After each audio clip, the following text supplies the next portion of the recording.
This video is brought to you by Brilliant. The Conservatives have definitely lost the election. Polling currently suggests that they could win less than 100 seats, and most of that polling was done before the ongoing betting scandal, where Tory MPs and aides bet on the date of the election just before Sunak announced it, which is only going to make things worse. Sunak looks defeated in his public appearances, and his post-election resignation is now so overwhelmingly likely that well-known Tory MPs have apparently already started canvassing support for the inevitable leadership election.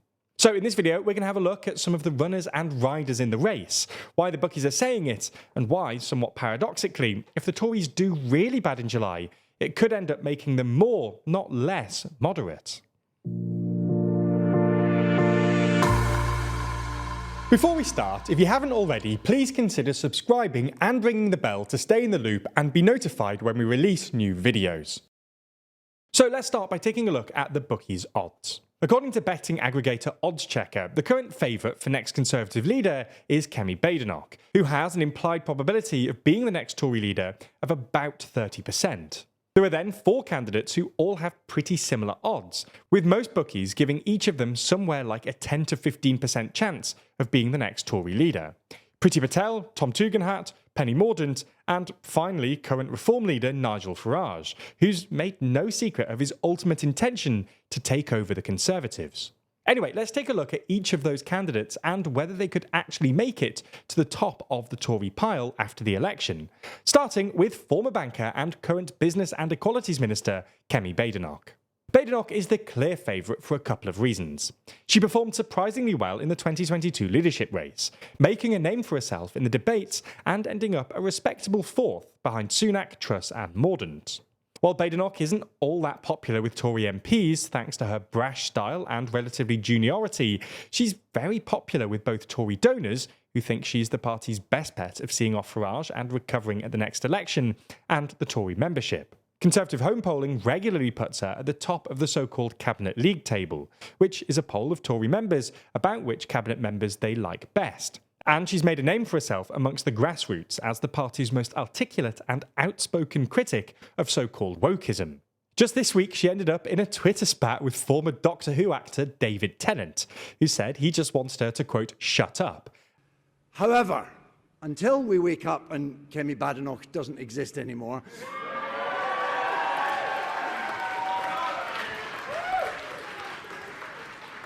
I don't wish ill of her, I just wish her to shut up.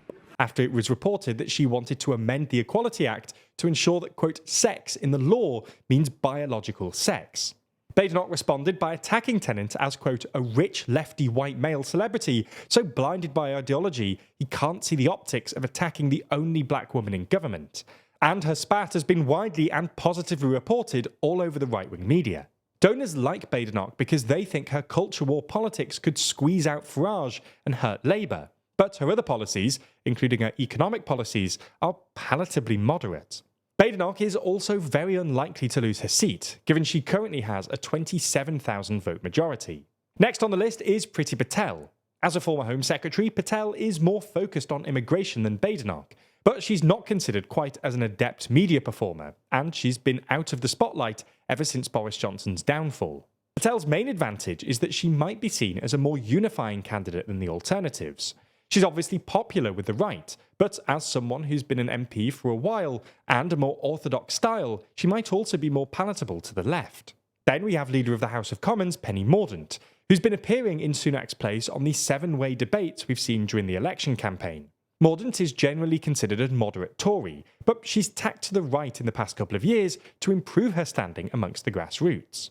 She would probably be more focused on defence and security issues than the other candidates, given her military background and the fact that she was the UK's first female defence secretary. But many people think she underperformed in the debates during the 2022 election campaign.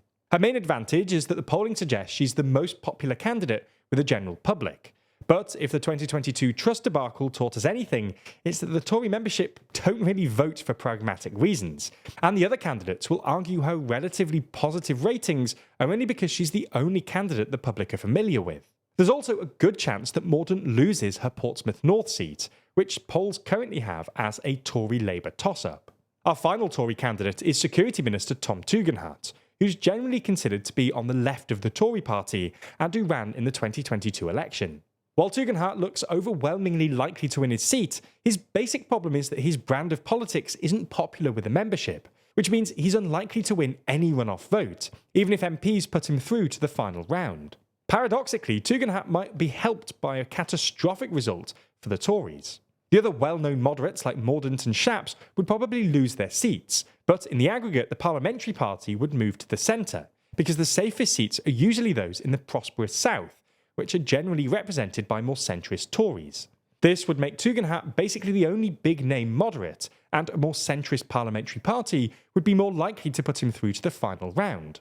He'd still have to convince the membership, but there's a chance that his strong stance on security and foreign policy issues would be enough to tide him over. Finally, we have Nigel Farage, who suggested last week that he could stage a quote reverse takeover of the Conservative Party sometime in the future. This would be akin to what happened to the Canadian Conservatives in the early 90s, when they were essentially subsumed by the more right-wing Canadian Reform Party, which is who Farage's Reform Party are named after. What happens here all depends on the election, really. Unless Reform do really, really well, it's hard to see the Tories agreeing to a merger, and even then, a good performance for Reform would probably mean a catastrophe for the Tories. And as we just mentioned, this would actually make the parliamentary party more left-wing in the aggregate, and therefore less likely to join up with Farage. Even if they decide to merge, this process will probably take some time, and Farage is more likely to be the Tory leader after the next one rather than the next one. Looking around the political stage, there's a good number of people who are probably eyeing up new jobs at the moment, so it might be a good time for Rishi & Co to grab a subscription to Brilliant. That's because Brilliant is the platform where you learn by doing, with thousands of interactive lessons in maths, data analysis, programming, and AI, all of which are important skills whether you're currently in the jobs market or just looking to learn new things. As existing users will already know, Brilliant is a uniquely effective learning platform. Their first principles approach helps you build understanding from the ground up. Each lesson is filled with hands-on problem solving that lets you play with concepts, a method proven to be 6 times more effective than watching lecture videos. Plus, if you are looking for a new job, say you're eyeing up a move to California to get into tech, Brilliant's growing number of programming courses are a great way to build foundations and learn real-world applications. Their courses help you learn essential coding elements, from loops and variables to nesting and conditionals, as well as developing your mind to think like a programmer, building a strong foundation in writing robust programs. To try everything Brilliant has to offer for free for a full 30 days, click on the link in the description. Plus, when you do subscribe, you'll also get 20% off an annual premium subscription.